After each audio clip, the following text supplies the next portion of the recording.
Hello everyone. In this video, we will discuss the first chapter of history, the advent of Europeans to India.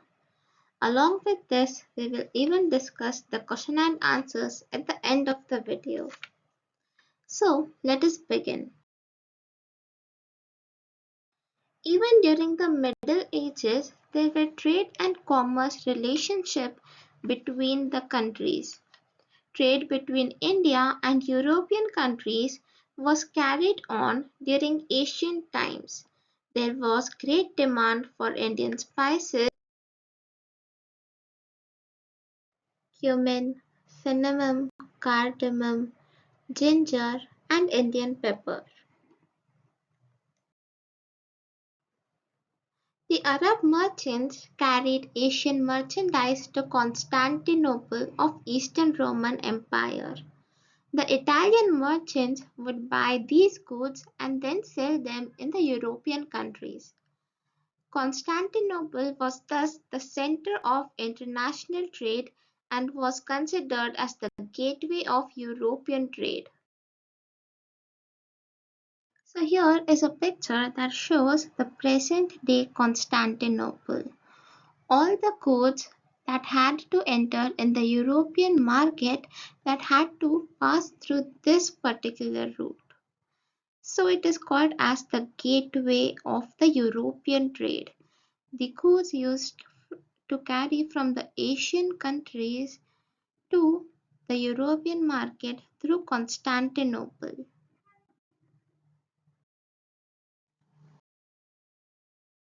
The fall of Constantinople. As we have seen that the trade and commerce between Asia and Europe was carried on through the city of Constantinople. But what happened is in the year 1453, the Ottoman Turks they captured the city of Constantinople, and as the result, all the trade routes that were connecting the city of Constantinople they came under the control of the Turks. What did the Turks do? They started levying too many taxes for the goods passing through these routes, and as a result, the trade became unprofitable. Now, the other countries had started to find a new route that could lead them to the Asian countries. They started to encourage these sailors to find a new sea route to India. The invention of compass, astrolabe, and gunpowder provided further impetus to this venture. Vasco da Gama. He was a Portuguese sailor and was the first person who successfully discovered a new sea route to India. He left Lisbon and reached Cape Verde near Calicut on the west coast of India in the year 1498. Thus, Portuguese were the first to re-establish trade between India and Europe.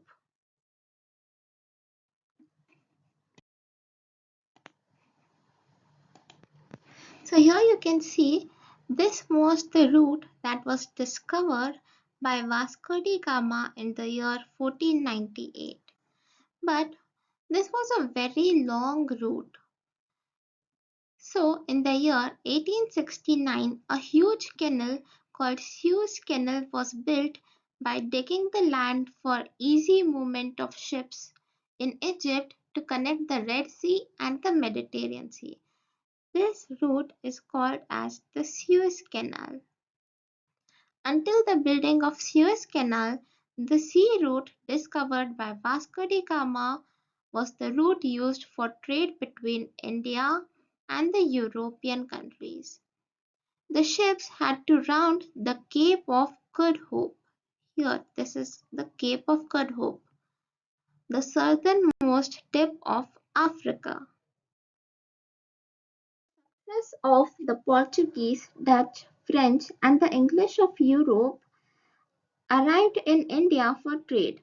This development not only changed the history of colonized India but also changed the history of European countries. Let us get a brief introduction about the Portuguese. So, they were the first to arrive in India and the last to leave. They were the first to arrive and the last to leave India by sea route. After Vasco da Gama, Francisco de Almeida arrives in India as the Viceroy of Portuguese. Francisco de Almeida implemented blue water policy. Mark this very important for 1 marks question. So, Francisco de Almeida implemented blue water policy in order to establish the supremacy over the sea instead of supremacy over the land. Alfonso de Albuquerque is considered as the real founder of Portuguese power in India. He waged a battle against the Sultan of Bijapur in 1510 and won Goa, which became the administrative center of Portuguese in India. Their power declined with the arrival of English and French in India. The Dutch. They belonged to Holland or the present day Netherlands. In order to trade in the Eastern nations, they established Dutch East Indian Company in 1602 and entered India, Java, Sumatra and Indonesia. In India, they established various factories at various parts of India. Prominently, they had their main factories at Surat, Cambay, Cochin, Nagapatnam, Machilipatnam and Chinsurah.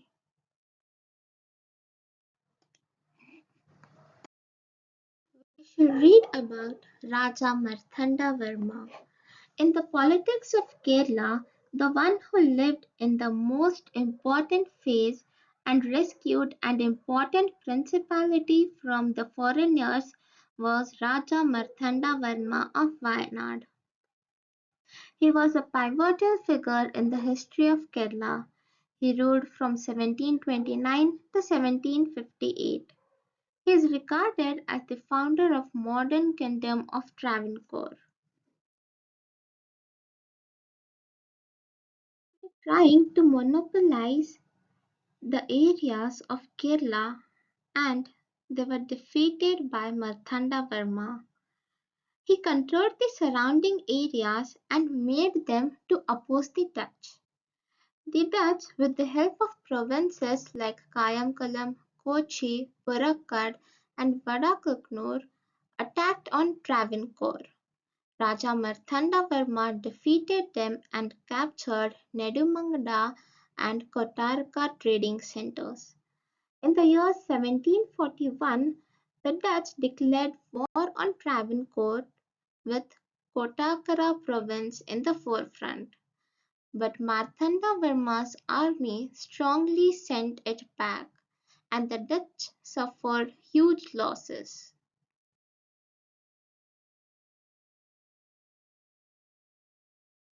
Cochin was recognized as a center of spice trade during the period of Marthanda Verma. Travancore became the richest province. On 15th August 1753, a treaty was signed and the Dutch forces surrendered its power to the Travancore province. This is how the period of Marthanda Verma has been recognized as an important phase in the history of India. Now we shall see a brief introduction about the English.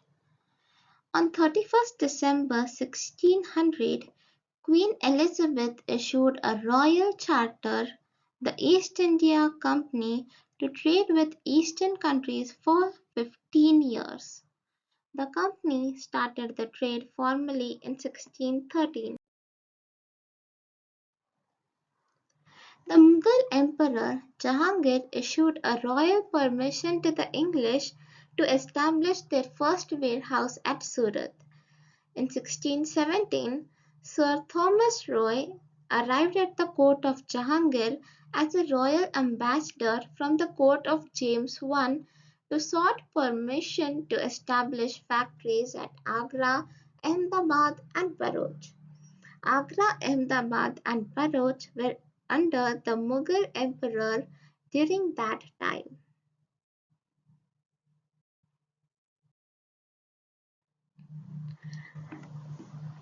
In the year 1839, the English took Madras from the king of Chandragiri and established a fort named St. George Fort.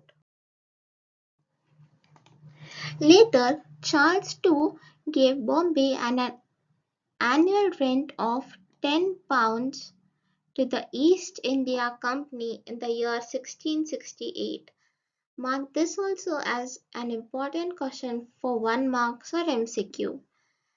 In the year 1690, the English purchased 3 villages, namely Sultanati, Calcutta and Govindapura from the governor of Bengal on the banks of Hooghly River and built Fort William. By the end of the 17th century, the English had established Bombay, Madras and Calcutta as the centers of their presidencies. By the later part of 18th century, the English made Calcutta their capital city. They implemented their own civil and criminal procedure codes in the areas that were under their control. Now we shall see a brief introduction about the French. The French East India Company started as a government-owned company in 1664. They started their first factory at Surat. In the year 1668. Later, they established its factories in Machilipatnam, Chandragiri, Mahe, Karaikal, Kasim Bazar. In the year 1674, French took Valikondapuram from a local Muslim official and developed it as the major trade center. Later, it came to known as Puducherry or the present-day Pondicherry. This became the capital of French till they left India. Dupleix, who arrived in the year 1746 in Pondicherry as the Governor-General of the French, had the high ambitions of establishing the French as major power in the southern part of the India. This ambition led to the Carnatic Wars with the English. Competition between English and the French.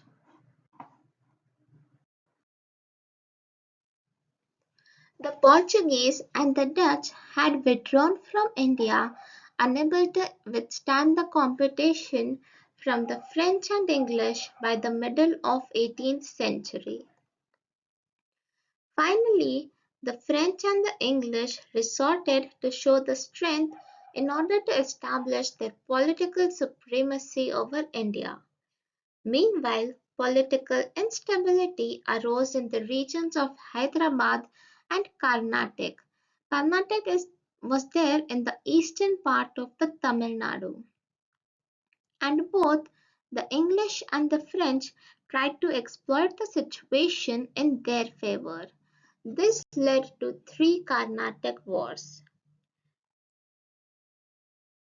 How did the first Carnatic War start?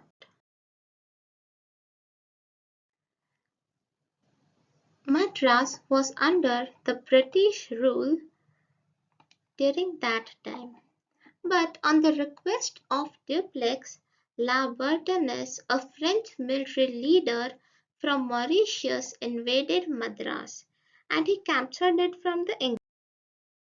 This forced the helpless British to request the help of Anwaruddin, the Nawab of Carnatic. But even The army sent by Anwaruddin could not defeat the French at Madras. Finally, La Bourdonnais took money from the English and returned Madras and went back to Mauritius. This enraged Dupleix and he attempted to take Madras again, but he failed. Finally, the war ended with a treaty in Europe between France and England called the Treaty of Aix-la-Chapelle. This is a very important question for 1 marks, so please to remember all the treaties that were ended by the war. The Second Carnatic War. The Carnatic War was fought between the English and the French. In the changed circumstances, French made Salabat Jung, another son of Asaf Jah, as the Nizam of Hyderabad. An officer named Bussy was appointed in Hyderabad for his protection by the French. In the Carnatic, Chanda Sahib had become the Nawab with the help of French. Robert Clive of East India Company attacked Arcot, the capital city of Carnatic, and he defeated Chanda Sahib. Chanda Sahib was imprisoned and was later killed in the war. In the place of Chanda Sahib, the English named Muhammad Ali, the son of Anwaruddin, as the Nawab of Carnatic. As we had seen in the first war of Carnatic, that Anwaruddin was the Nawab of Carnatic, and now the English named his son Muhammad Ali as the new Nawab of Carnatic. The Second Carnatic War ended with the Treaty of Pondicherry. The French recalled Dupleix. This war brought laurels to the English, while the French suffered political setback. Third Carnatic War. Count de Lally of the French attempted to besiege the fort of Vandivash in the year 1760. In this decisive battle, Sir Eyre Cote of the English army defeated the French and imprisoned Bussy. Lally escaped and hid in Pondicherry. Finally, Eyre Cote attacked Pondicherry and Lally had to surrender in the year 1761. French lost all their bases in India due to the Carnatic Wars. In spite of this, as per the Treaty of Paris signed in 1763, Pondicherry was returned back to the French. With these developments, the French lost their importance in India. In this way, the English, by defeating all their rivals, started consolidating their power in southern India. The British rule in India. To gain control over the rich Bengal province. The Dastaks. Dastaks were the license that could ensure anyone to import and export without paying any tax and transport goods anywhere. So the Dastaks that were issued by the Mughal ruler Farrukh Sayar were the main reason for this. But these dastaks that were limited to the company transactions were misused by the individual officers of the company too. This resulted in huge loss to the Bengal government. Hence, all the Nawab from Murshid Ali Khan to Ali Vardi Khan opposed such misuse of dastaks. This led to confrontation between the Nawabs and the company. Company in the sense the East India Company. The Battle of Plassey. This was fought in the year 1757. Ali Bardi Khan, the Nawab of Bengal, died in the year 1756. His grandson, Siraj-ud-Daulah, came to the throne. The Battle of Plassey took place between Siraj-ud-Daulah and the Britishers in the year 1757.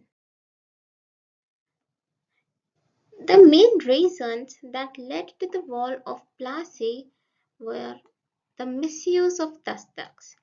Siraj-ud-Daulah was furious that the dastaks, that is the license to trade freely, they were misused by the officials of the company that had caused great losses to the government treasury. Another reason that led to the War of Plassey was mending of fort without permission. The British repaired the fort of Calcutta and placed cannons in them. These are the cannons. So they placed cannons in them. This further angered Siraj-ud-Daulah and he ordered the removal of cannons from the fort. But the Britishers refused to this. This further angered the Nawab. Next comes the Black Room tragedy. Siraj-ud-Daulah conquered the Fort William and he imprisoned 146 Englishmen in a small room in the fort, of which 123 men died. This is called the Black Hole tragedy. This enraged, this angered Robert Clive and he arrived in Bengal with a huge army. Robert Clive attracted the rich locals like Manik Chand, Nemi Chand, Jagat Seth, the banker of Bengal, and others towards him. He was successful in convincing Mir Jafar, the military head of Siraj-ud-Daulah, to stay neutral in the war by offering him the post of Nawab of Bengal. This is called divide and rule. Encouraged by these developments, Robert Clive declared a war against Siraj-ud-Daulah on June 23, 1757. Everything went according to the plan of Clive. Siraj-ud-Daulah, who tried to escape from the battlefield, was captured and was killed later. This war brought out the immorality and the lack of unity among the Indians and the greed of Indian businessmen. Mir Jafar, as he betrayed the ruler and finally he became the Nawab of Bengal. The company had gained exclusive rights to trade in Bengal. Mir Jafar had to pay rupees 17 crores and 70 lakhs as war indemnity to the British company for the attack on the Fort William by Siraj-ud-Daulah. So it was a win-win situation for British. In a nutshell, Mir Jafar became a victim of the company and its employees. Even though the treasury went bankrupt due to this greedy nature, the greediness of the company and its official was never satisfied. The British projected Mir Jafar as an inefficient Nawab and brought his son-in-law Mir Qasim as the new Nawab.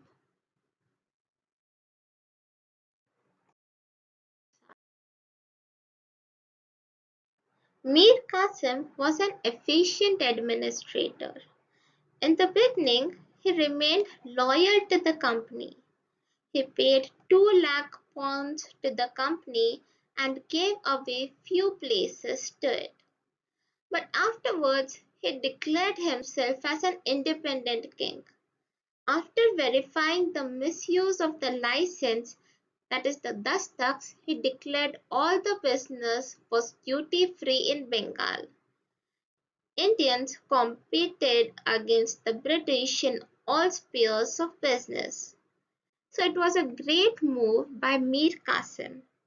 As a result, the British trade suffered considerably.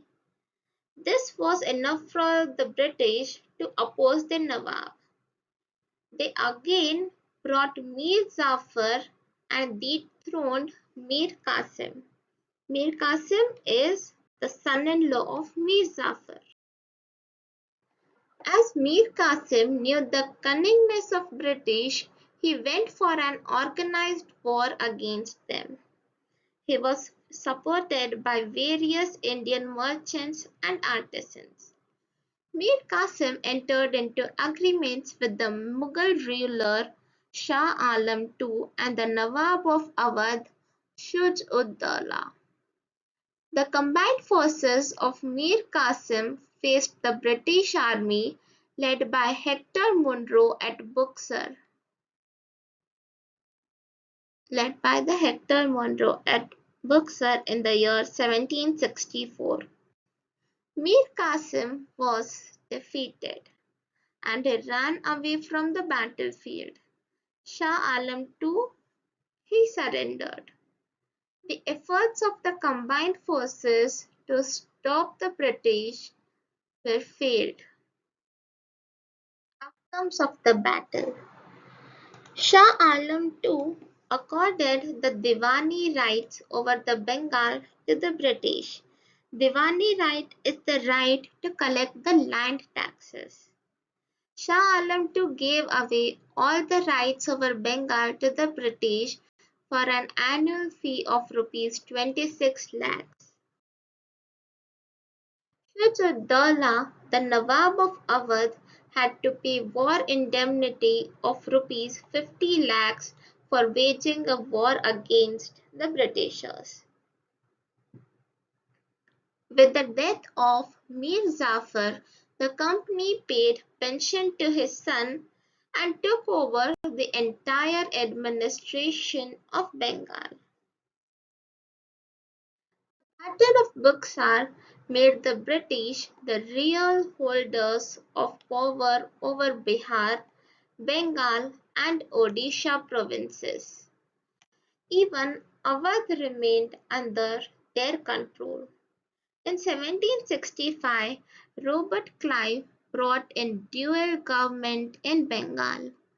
Mark this also as an important question. As per this, the British had the right to collect the land taxes, whereas the Nawab had the power over administrative issues like justice and others. Here you can see the cunningness of the British. They had the right to collect the taxes and the administrative issues like giving the justice to the people and all the other headache things were given to the Nawab to handle it. In this way, the British gained political control over India to protect their business interests. In this chart, you can clearly see and easily understand the various wars, who they were fought between, it ended with which treaty, and who won the war. Quickly take a screenshot of this. This will help you to remember it easily. In the year 1746 to 1748, First Carnatic War was fought. It was fought between the French and the British.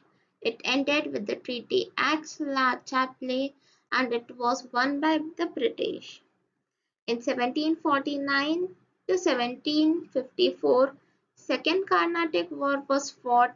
It was also fought between the French and the British. It ended with the Treaty of Pondicherry and it was won by British. 1757 to 1763, Third Carnatic War between French and English. ended with the Treaty of Paris and it was won by British. 1757, the Battle of Plassey between British Nawab of Bengal and his French allies. It was also won by the Britishers. 1764, the Battle of Buxar.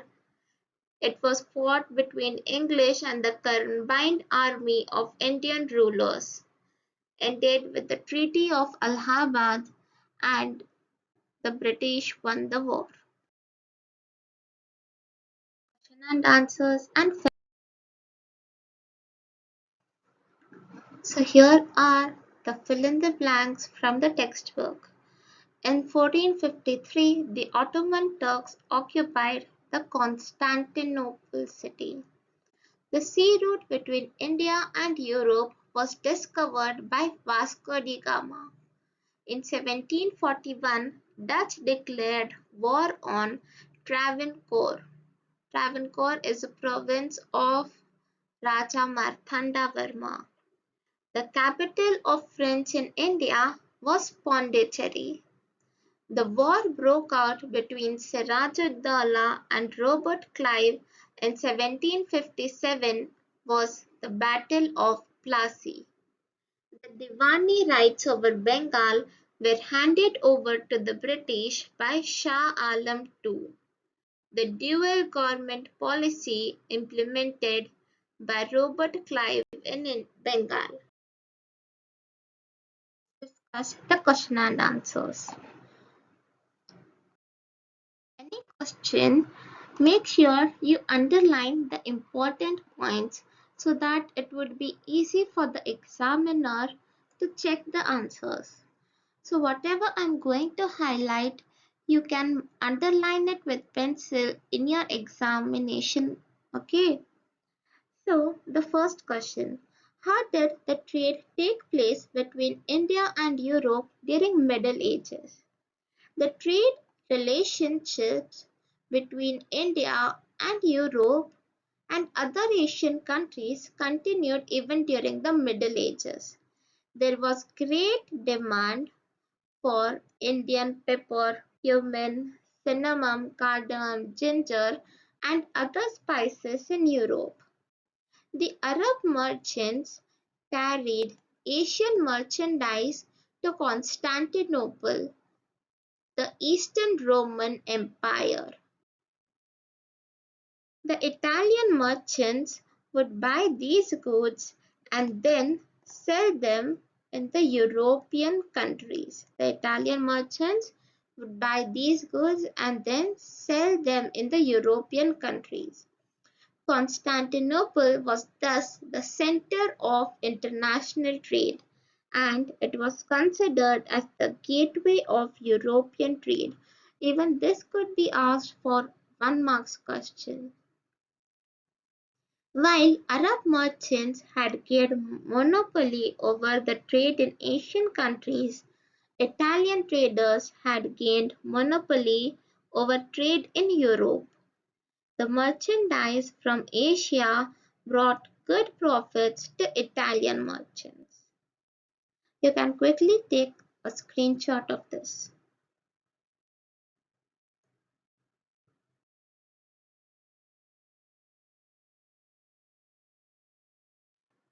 Second question. Discuss the causes that resulted in the discovery of new sea route to India. The trade and the commerce relations between Asia and Europe was carried on through the city of Constantinople. In 1453, Ottoman Turks captured the city of Constantinople. As a result, all the trade routes that were connecting the city of Constantinople came under the control of the Turks. The Turks started levying too many taxes on the goods passing through these routes. As a result, trade became unprofitable. Meanwhile, Spain, Portugal, and other European rulers were attempting to break the monopoly of Italian traders. So they started encouraging adventurous sailors to find a new sea route to India. The invention of compass, astrolabe, and gunpowder provided further impetus to this venture. You can remember these pictures to remember this answer. The Ottoman Turks captured the city of Constantinople. They started levying too many taxes on the goods passing through that route, so the trade became unprofitable, and the the Spain, Portugal, and other European rulers had decided to break the monopoly of Italian traders, so they encouraged the sailors to find a new sea route to India. List of Europeans who came to India for trade. You can write it either of the way, either in two sentences or point-wise. It's better to write it in points-wise as it is very easy to evaluate. So the Portuguese were the first to come to India, later followed by the Dutch, English, and the French. Explain how Marthanda Varma checked the Dutch. Marthanda Varma stood against the foreigners who were greedy of pepper and brought many reforms in administration. The Dutch, with the help of provinces, attacked on Travancore, and Raja Marthanda Varma defeated them. In 1741, the Dutch declared war on Travancore with Kotarka province in the forefront. But Marthanda Varma's army strongly sent it back. The Dutch suffered huge losses. Finally, on 15th August 1753, a treaty was signed and the Dutch forces surrendered its power to the Travancore province. Marthanda Varma successfully rooted out the Dutch. Explain the Second Carnatic War. So the first point you're going to write is who was the war fought between. So the Second Carnatic War was fought between the French and the English. In the changed circumstances, French made Salabat Jung, another son of Asaf Jah, as the Nizam of Hyderabad. An officer named Bussy was appointed in Hyderabad for his protection by the French. In the Carnatic, Chanda Sahib had become the Nawab with the help of the French. Robert Clive attacked Arcot, the capital city of Carnatic, and he defeated Chanda Sahib. Chanda Sahib was imprisoned and was later killed in the war. In the place of Chanda Sahib, English named Muhammad Ali, the son of Anwaruddin, as the Nawab of Carnatic.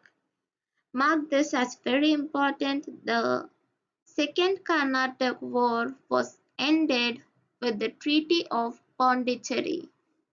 The French recalled Dupleix. This war brought laurels to the English, while the French suffered political setback. Explain the causes and the results of Battle of Plassey. So the causes for the battle were the misuse of dastaks, that are the license, mending a fort without permission, and keeping cannons in the fort, and the Black Room tragedy, where 143 men were imprisoned and 123 of them died. This is the Black Room tragedy. Now, the outcomes of the Battle of Plassey. This war brought out immorality and lack of unity among the Indians and the greed of Indian businessmen. Mir Jafar became the Nawab of Bengal. The company gained exclusive rights Mark this. The company gained exclusive rights to trade in Bengal. Mir Zafar had to pay rupees 17 crores and 70 lakhs as war indemnity to the British company for the attack on Fort William by Siraj-ud-Dawla. What were the results of Battle of Buxar? Shah Alam II accorded the Diwani rights over Bengal to the British. Shah Alam II gave away all the rights over Bengal to the British for an annual fee of 26 lakhs. Siraj-ud-Dawla, the Nawab of Awadh, had to pay war indemnity of rupees 50 lakhs for waging war against the Britishers. And with the death of Mir Zafar, the company paid pension to his son and took over the entire administration of Bengal. These were the results of Battle of Buxar. Stay tuned for next chapter. If you have any doubts or need any help, you can comment down below and do share your thoughts. Thank you.